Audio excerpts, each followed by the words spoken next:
कुठं जायचं? अरे भाऊ नूतन असादला जायचंय, किती घेशील? 300 रुपये लागेल. अरे काय मजा करायला भाऊ, दिवसा आपण 20 रुपयात जातो इथून. ठीक आहे रात्रीचा टाइम आहे, 50 रुपये घे. 300 रुपये कोण देणार तुला? अरे भाई, एक तर पाहिल्या पावसाचं वातावरण आहे, एवढ्या रात्री कुठे रिक्षा भेटणार तुला? चल. मित्र येतात ना, असं कसं नाही येणार?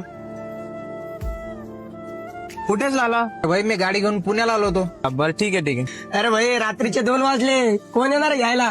कोणी कोणाचं नसतं भाई. अरे येतो भाऊ, अजून एक मित्र आहे माझा.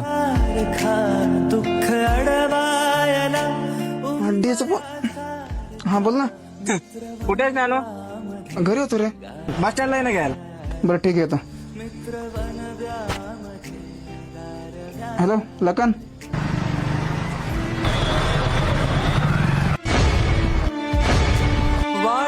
अरे काय नाही नो, नवीन नवीन लग्न झालंय लखनचं.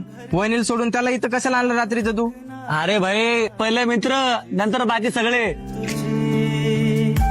तू बोलला होतास मित्रा, रात्रीचे 2 वाजता कोणी येणार नाही आणि कोणी कोणाचं नसतं. पण काय माहितीये का, जिवलग मित्र कधी वेळ बघत नाही, फक्त मित्राचा बघतात.